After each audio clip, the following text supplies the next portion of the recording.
This time on episode 381 of Legends of S.H.I.E.L.D., we discuss Loki Season 1, Episode 3, Lamentis. I'm Chris from Play Comics, a show where we look at video games based on comic properties and how well they stick to that source material, a part of the Gonna Geek Network, just like the show you're checking out now. Shows on the network are individually owned, and opinions expressed may not reflect others. Find other astonishingly geeky shows at GonnaGeekNetwork.com. You have been granted clearance by director Alfonso Mack Mackenzie. Stand by for a S.H.I.E.L.D. debriefing.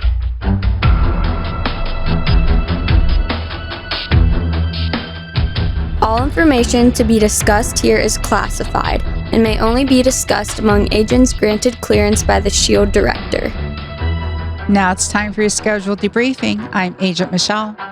And I'm producer of the show, Director SP. Welcome to Legends of S.H.I.E.L.D., a Marvel Comic Universe fan show. The show is recorded on Thursday, June 24, 2021, live from the Legends of S.H.I.E.L.D. studios, and broadcast sacred timeline-wide via www.geeks.live.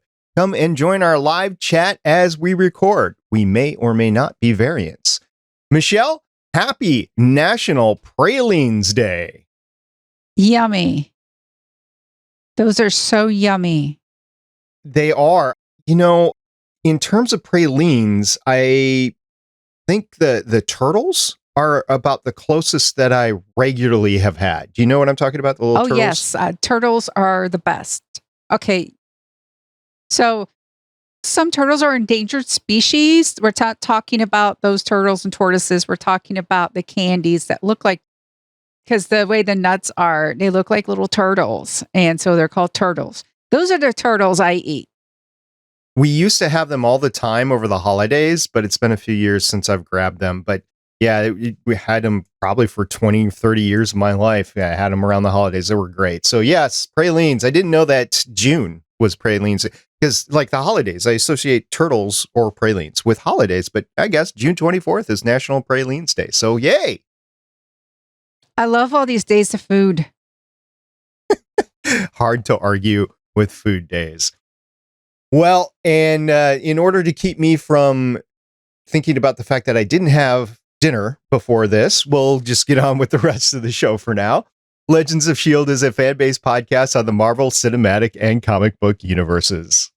Because of brain freeze. If you'd like to talk about all those cats on the internet that lick ice cream and get brain freeze, you can leave us a comment on our website at legendsofshield.com. We got a voicemail, 844-THE-BUS-1, 844-843-2871. If you want to leave us a message about all the times that you wish you wouldn't have eaten a frozen dessert as fast as you did, you can leave us a message on our Facebook page at Legends of S.H.I.E.L.D. Podcast. We're on Twitter at Legends of S.H.I.E.L.D. If you want to leave us a comment on our YouTube channel all about your brain freeze experiences, you can do so at youtube.com/GonnaGeek. You can tell your Amazon device to enable Legends of S.H.I.E.L.D. skill. Come join us on our Discord server at GonnaGeek.com/Discord and talk all about the funny times you have witnessed somebody having brain freeze. And remember, Legends of S.H.I.E.L.D. is a proud member of the GonnaGeek.com network. It's been a fun week. We have a new episode of Loki to talk about this week. So, Michelle, you ready to get into it? Yep.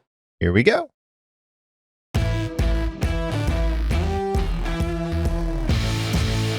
Loki Season 1, Episode 3, Lamentis, premiered on Disney Plus yesterday, which was June 23rd, 2021. It was directed by Kate Herron, who we've talked about before, because she has 15 directing credits starting in 2010, including 5 episodes of the Idris Takeover, 5 episodes of 5x5, 1 episode of the Summer Comedy Shorts, 1 episode of Halloween Comedy Shorts, 4 episodes of Sex Education, 1 episode of Daybreak, and the reason we've talked about it before is we have had 6 episodes of Loki. Michelle, who wrote this episode? This episode was written by Bisha K. Ali, has 5 writing credits starting in 2019. 1 Sex Education, 1 for Weddings and a Funeral, 1 Loki, and is the creator of the upcoming TV show Miss Marvel. And our showrunner for Loki is Michael Waldron. All right. The episode title was Lamentis. And other than it being the name of the moon, I believe that Loki and Sylvie find themselves on in this, what else can we ferret out of the name Lamentis? Yeah, it's the world where the moon's crashing into it. Lamentis means lament, grief, and sorrow. There's a lot of talking between the two. Well, we find out that it's Loki and Sylvie. And for those of you who are Marvel people, well, we are Marvel people, but who love references, in Marvel Annihilation Conquest, this is on the Kree outskirt planet of Lamentis Outworld. A group of bandits attempts to steal basic supplies from a group of priests of Palmas. So we've got the actual, like, what's going on in the show. But then here we go again with a Kree seed tidbit. I don't know what you want to call it. Just a Kree reference, I guess? Yeah. Yeah.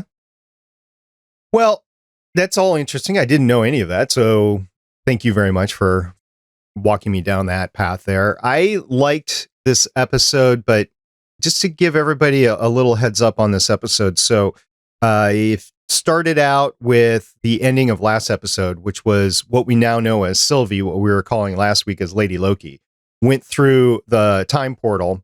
And then our Loki variant, went through the time portal after her. They end up in the TVA fighting back and forth, and they use a time portal or the time device, I forget what it's called, the time wristband, to escape. And they end up in an apocalypse because it was pre-programmed for all the apocalypses, which is where Sylvie was hanging out, aka Lady Loki.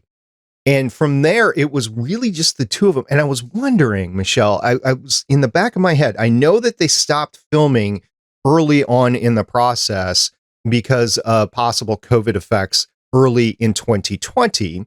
And then they came back. They said it didn't affect the filming at all. But I was wondering, since it was largely the two of them, there were scenes with other actors, but I was wondering how much of this episode might have been refined because of trying to keep actors separate from each other. I have no idea if this was filmed before or after they halted, but that was in the back of my mind. And looking at this episode, I can't help but think there might have been COVID effects to it.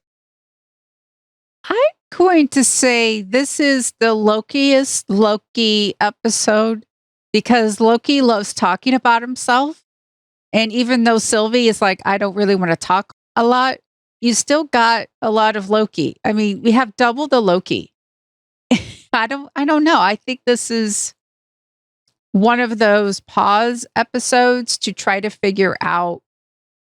We learn, even though it doesn't seem like a lot happens, but it's really odd. We learned the differences between our Loki and Sylvie, and then how they were raised, their different experiences, their different magics, their different motivations. It's that whole, Sylvie's had a plan. Loki really doesn't.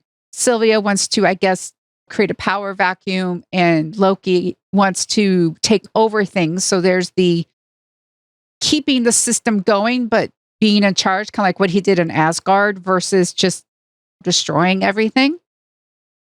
And even she knows about the TVA, which we have learned that everyone in there is a variant.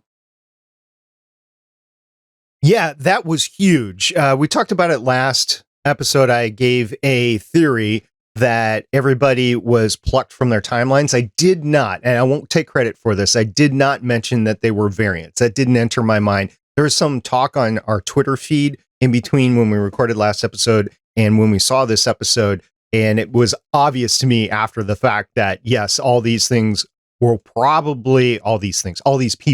the TVA were probably variants. But we had basically confirmation from Sylvie that they're all variants, which does still lead credence to my theory that Mobius was plucked from a jet ski somewhere. The one thing that I don't know is how they all ended up being variants. Were they variants because they did something time-wise, or are they variants because they got caught up in something and they were all huddled into the TVA, and then they were reprogrammed basically into TVA workers or Minutemen or whatever. So that was awesome to learn. We have some background now outside of the story that was being told. All this was foreshadowed last episode. It's not anything groundbreaking in my opinion, but it was something that will be important as we go on, especially when they did the flashbacks with C20 and learning where she was beforehand. I think that was pretty cool to learn that these people have lives outside of where they are. So that was a great revelation during this whole thing that is going to have implications as we go through the final 3 episodes. Yeah, and it makes me wonder if Renslayer is a variant or is an actual being created by the Timekeepers. Maybe she's actually one of the Timekeepers. You never know, because one of the ways to mask power is to hide, but then sometimes you can just hide in plain sight. So who knows? Yeah, since last episode, we've gotten a little bit into the comic background. There is a character for the judge in the comics, so I could see that, which is basically, I don't know, the companion, girlfriend of one of the Timekeepers, Korg, I believe. And my theory was that she was actually one of the Timekeepers, which she still could be one of the Timekeepers. Who knows? You know, the MCU has twisted the comics all along. It's never been a 1-for-1 for the comics into the MCU properties. And this is stated as an MCU property. So I'm just going to go with that. So the fact that I think I will still stand on what I said last week, that I think we've already seen either one or more of the Timekeepers, just like you just said. I just don't know who it is. It's probably not a Minuteman that gets zapped, that's for sure. It's probably somebody that's hidden in plain sight. I don't think it's Mobius either, but who knows? It could be. The revelation that they're variants, I think, was also foreshadowed by just how, man, those sticks, they just erase you. And it seems as though they don't really have, like, they don't really miss each other. And I just wonder if that's part of their programming. Like, we're variants, we've been brainwashed. Like, I wonder, for them, it's like, oh, this is all part of the timeline. You were meant to just be erased completely. Therefore, I don't need to mourn you at all. It's odd. It's very odd. I was thinking that same thing as they were going through the fights, which, by the way, the fights in this episode were actually pretty good. But I was thinking that when Sylvie was disappearing some of the Minutemen, I was thinking in terms of, why is this not really bad? Why are people not like crying or mourning or something like that? First of all, they're soldiers, so like it happens, right? But second of all, they're being treated kind of like stormtroopers were in Star Wars, where they were kind of meant to be robots, but they weren't robots because, well, you couldn't do that back then. So they were stormtroopers in these full suits, and who cares, that sort of thing. And it later came out that they started out as clones in Star Wars. So that's how they handled it in different things. And even in the Captain America and Winter Soldier, when you take a look at all the Red Skull's soldiers, that they're all hooded up, head to toe. So they're not really personalized. They're not really like people. So I was thinking the reason why is because they're variants, and you said that. But the reason I couldn't figure out why still, if they're variants, they want to stay alive. Loki is a variant and he wants to stay alive. Sylvie is a variant. She hasn't said what she wanted to do when she destroyed the Time Variance Authority, but I can only assume she wanted to at least survive. That's the first goal, to survive. And then I don't know what she wanted to do after that, take over something. But the survival part, that throws me for a twist, because they just disappear. They're taken care of as variants, but nobody cares. So it's a little bit odd. I'm going to give them the benefit of doubt for an episode, because I think as Loki comes back up to Mobius, I'm thinking that Loki's going to call him on a few things, and we're going to get to learn a little bit more. And maybe that would describe Why nobody cares about these variants as they're eaten up, I don't know. Why are there so many variants? I almost said songs about rainbows. That's what I was thinking too. I was thinking Kermit's. Yeah, Yeah. Kermit the Frog. Why are there so many brainwashed variants? Why are there so many Loki variants? How does this happen? It's a sacred timeline. Is it because time's just been around for a while and it's like a sweater? And, like when you wear a sweater for so long and it's one of those knitted ones, eventually it kind of becomes frayed and you try to fix it, but then you can't, or then you pull on one and then you make a big hole. Is time that malleable? Why are they picking certain Lokis to be the Loki of the sacred timeline? Or is it just, well, they say in the first episode that this Loki is just to make the heroes look good. So I guess it's just whatever Loki is convenient.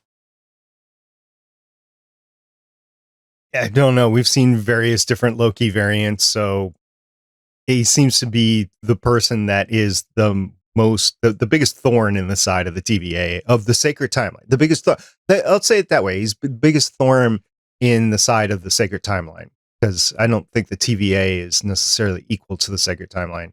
Although I think the sacred timeline exists because it is defined by the TVA and the three timekeepers, but it doesn't exist because the TVA exists. Anyway, there's so much more that we got. Because we have so many Lokis, we find out their sexual preference is comes up. I guess that's the way to call it. Yes. Finally, it's been confirmed that Loki is not only gender fluid, but at least bisexual or pansexual. And finally, it's in line with Loki's character. This is the way he is in the comics. He said he's never been in love. We don't know if that's true or not. But for him, it's like whoever interests him, whoever is convenient and fun to hang around for a while. So that would be, it's great. Finally, we get confirmation of this. We do. And it's great that is some identities that some people can have with a character in the MCU now. Also, love is a dagger. How'd you like that? That whole thing, love is a dagger. Love is an imaginary dagger. Okay, love is an imaginary dagger. Sylvie corrected him. Yeah. And I don't know. I kind of enjoyed the thought process there. I don't know. I think they spent too much time on it, and I would hate for them to just give it away and just go past it and not come back to it, because I think that it seemed unresolved to me, and either she will eventually agree with it or one of them will come up with a better resolution of what love is other than mischief. Well, love can turn. I mean, the speech that he made about how you see yourself in it, how it can be sharp, and daggers are short. Love is, a lot of people have different definitions of love. And some people confuse lust with love.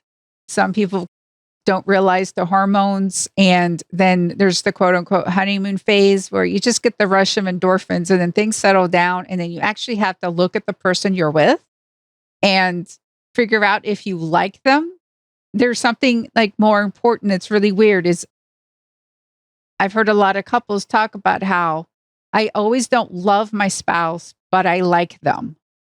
And that makes a lot of sense to me. So I don't think it falls into the whole dagger thing.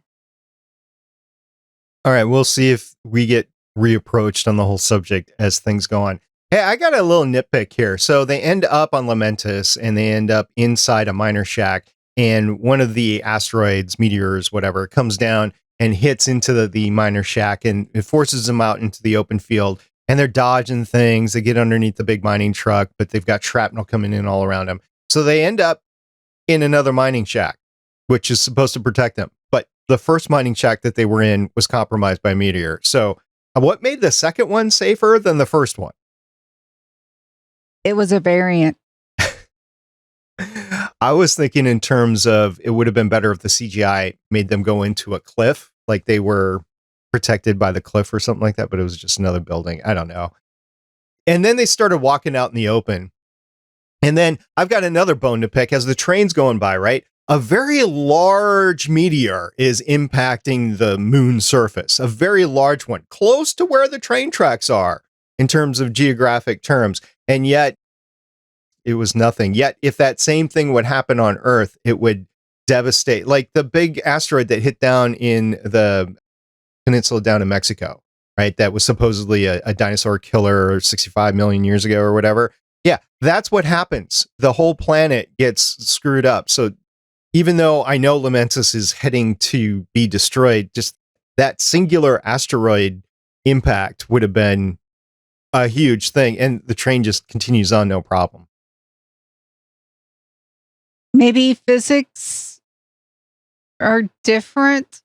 Okay, it's the MCU. I can take that. Okay.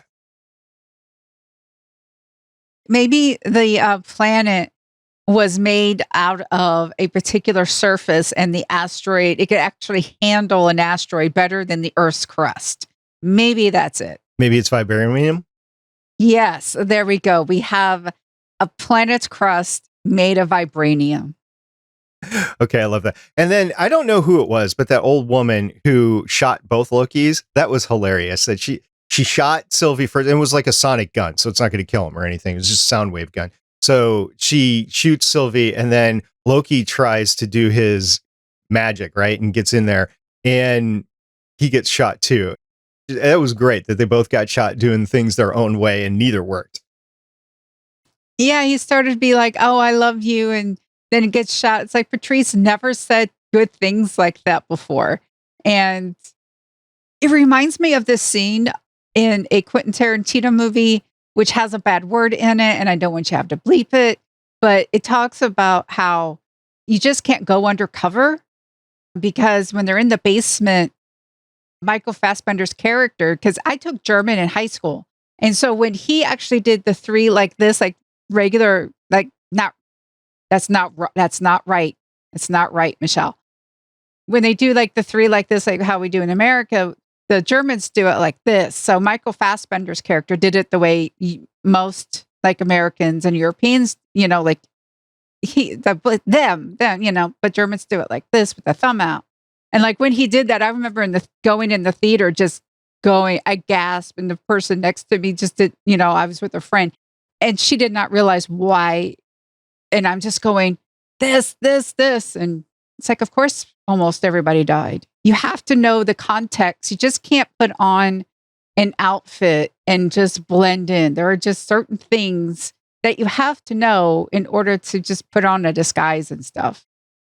And Loki's disguise was pretty cool with the guard disguise that he was working on.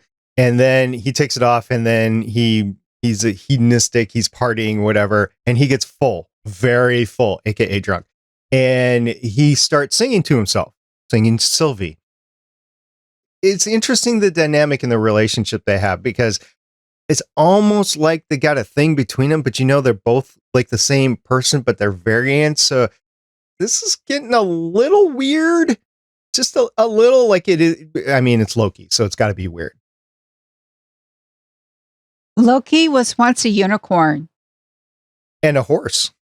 A horse, Satan, posed as Scarlet Witch. Yeah, it's Loki. Anyway, I won't go there because this is a clean podcast and there are things we could say. I'm actually surprised that this whole thing's on Disney Plus, to be honest with you, because it is a very adult conversation as you go forward. So we'll just leave it at that for now. I did like, as he's partying, there was all the references to the original Thor, like when he's in the cafe or it's a diner or whatever in the town, and he likes it so much he slams the drink down, and he's like, yeah, I liked it, that's why I was like that. And Jane Foster said, no, don't do that. That's not how we do that here. We don't break dishes. He's like, yes, we break dishes all the time on Asgard, basically. Break it and say another.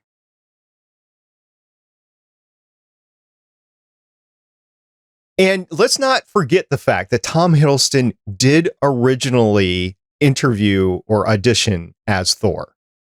I've actually seen that. You have? I need to see it. Yeah, he looks good and stuff, but then you compare Chris Hemsworth just body-wise. Thor has a certain presence and needs a certain physique. Chris Hemsworth has the physique and fortunately also has the acting to go with it. It's worked so far. Even fat Thor, it's worked for him. Like, I would hate to see Tom Hiddleston like that because he's way too.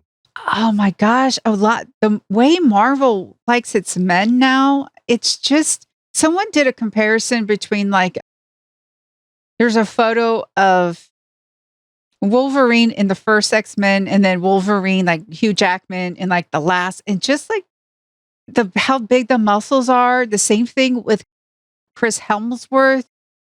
It's like, I know they have to be muscular, but it's okay if you tone it down a little bit. It's okay. Yeah, not all of us can rip logs apart with their bare hands. Some of us can, though. I have done it. Believe it or not. I have legitimately done it. Okay. It was mostly split anyway, but I still did it. There you go. So let's talk a little bit more about Sylvie and Loki because a lot of stuff came out. First of all, they talked about their mother. And this is another thing that confused me. So Loki's mother doesn't die until the Dark World, right? Right. Yet this Loki variant is from Avengers Phase 1. He has seen her die Okay. because he's like, I'm the variant. In the regular timeline, she dies. So for him, he is, I think he's like, well, I'm the variant. The sacred timeline's going on. My mother is dead. I think that is the thought process that he has. I could agree with that. And that's what was going through my mind when it happened. It's like, that's the only way that makes sense is he now knows everything that's happened to him because he's, watched the videos and he's experienced it from that manner. And who knows how time works in the TVA because they don't even know. Right. So I can only imagine that he's experienced his life from viewing it from outside. And he was talking, though, that his mother died when he was there. I don't know. Maybe I guess if my mother died and I was watching it from the future and I saw it in the past, but I knew it was going to happen, I'd probably be like, oh, that would make me sad too. So I guess it's the only way I can think of to explain it. But there's a couple other things. He talks about the magic. So he doesn't tell Sylvie how to make the magic, but he's showing her he can do magic. And she explains the whole enchanting thing of how that works. And we saw Loki enchant people in Avengers. He was using the stone to do it. So it's probably why he didn't know how to do it. But those were two discontinuity things within the MCU of what Loki that we have right now. It just made me pause and think.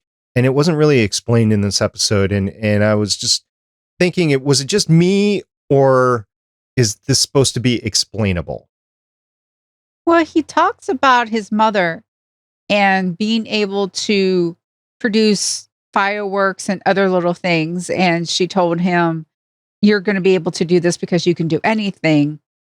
And he does talk about how he does like illusions and projections and that type of magic, how it's not hers. He tries to describe it. Again, he wants to give her enough information to make her give him information.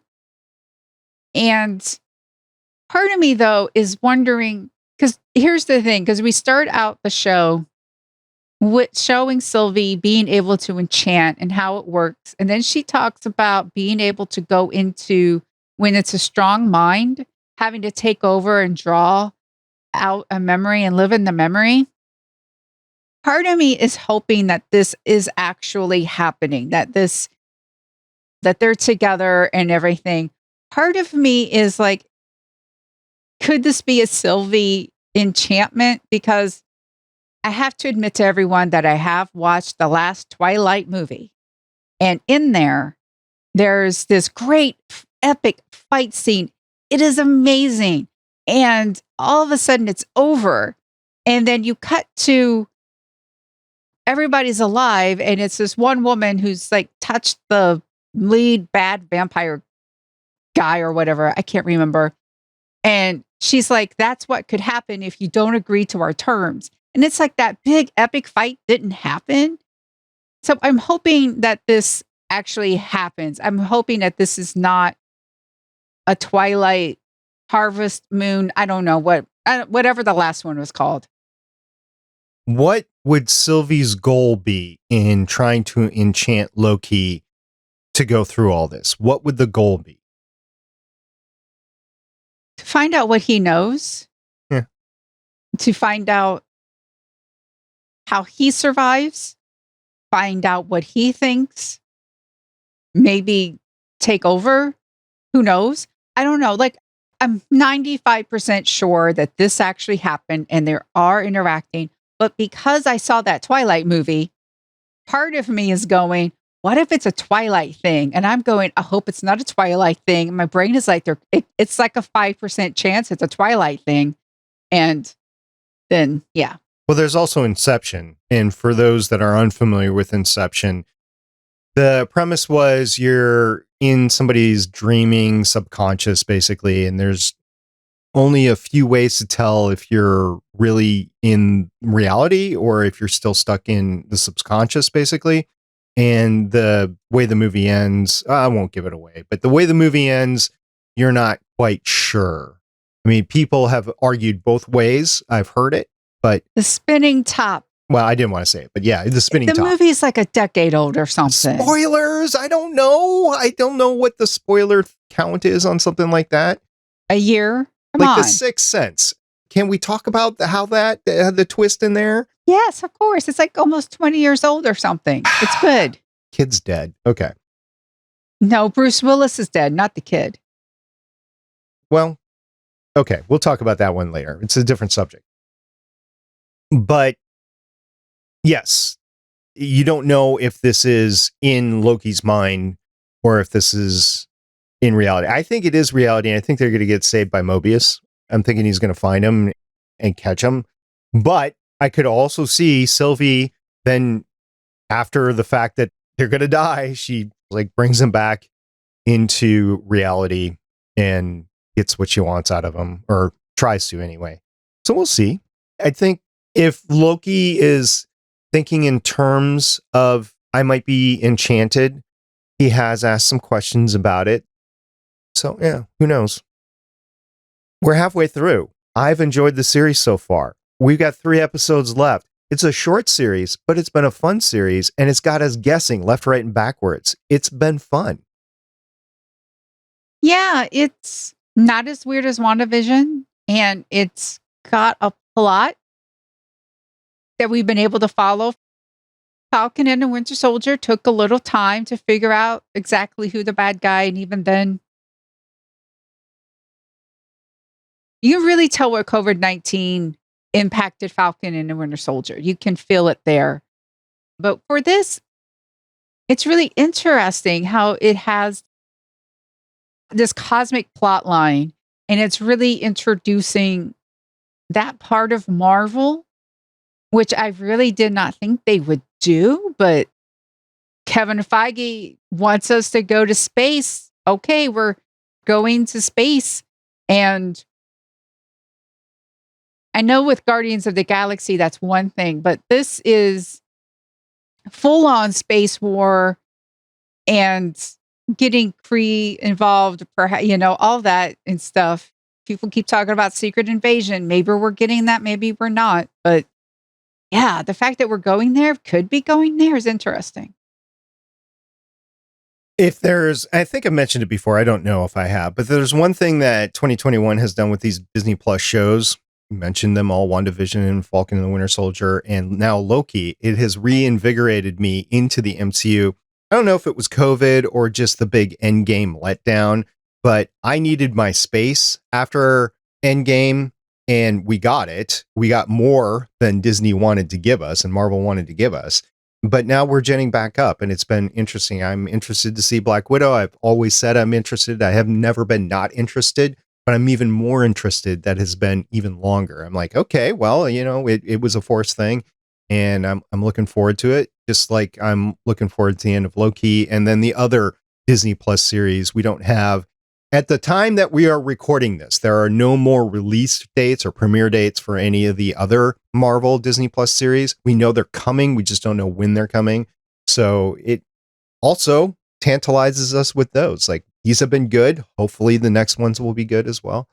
And just looking forward to it. So before we leave this episode, Michelle, is there anything else that you want to mention about Lamentis? The music's important. It reminded me almost of like Legion. When you hear the songs, it's like, oh my goodness, this show. I talked about how it almost looks like Legion, and now they're using music. The beginning song was called Demons by Haley Kiyoko. And in the lyrics are like, please forgive me, I've got demons in my head. And again, like Sylvie's headpiece looks like the horns, and you can say the devil was in, that woman's head. And then the ending song is called Dark Moon by Bonnie Guitar. And it has, mortals have dreams of love's perfect schemes, but they don't realize that love will sometimes bring a dark moon. It's really interesting about how they've used music in this episode at the beginning and at the end. That really excited me. I'll admit, I took a long time to try to find something that was a specific music bump that we could use as we transition out of this segment for the podcast. And I got as close as I could. The problem is the Loki theme, the actual theme to Loki, is a mixture of several different music styles that are not normally put together. And they don't really exist in the royalty-free music. So this is the closest that I've been able to come up with if you haven't heard it before.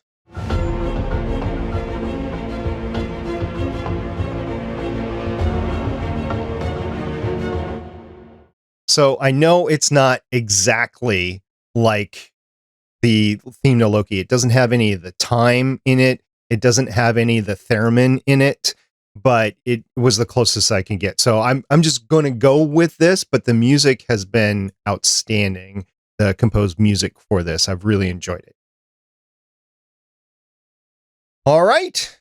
That's it for our discussion of Loki Season 1, Episode 3. By the way, did you know there was a Season 2? Really? Yeah, I need to confirm that, but there's talk about Season 2. So we'll see if we get more Tom Hiddleston in the TVA. I don't know. We'll see. In the meantime, Michelle, what should we do as we ponder that possibility? I think we're going to sit here with some 2 cold drinks and watch the moon fall.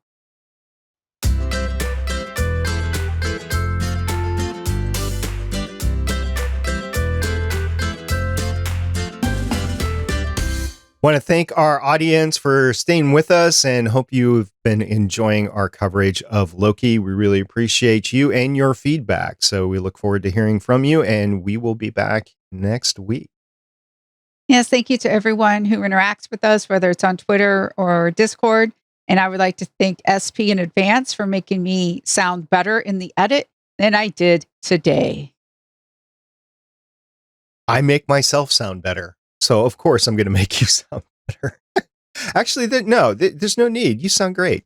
You're good. There's no big bumbling in the middle. Yeah. You're going to have to clean that up. I apologize for it.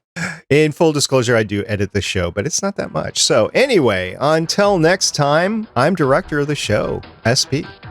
And I'm Agent Michelle. See everybody next time. Bye. Bye. It's not supposed to be cold, but it's cold coffee. So it counts. Does count. See everybody. Bye. Thank you for listening. If you want to leave us feedback, go to gonnageek.com and you will find all our contact information and other shows. You can also visit legendsofshield.com where you'll find our complete archive of podcasts. The music heard on this podcast is by Kevin MacLeod, found at incompetech.com, and also artists on pond5.com and audiojungle.net. The opinions heard on this podcast are those of the individual hosts and do not represent Stargate Pioneer Productions, Legends of S.H.I.E.L.D, or Gonna Geek. Agents of S.H.I.E.L.D is the property of the Disney Corporation, Marvel Studios, and ABC. No infringement is intended.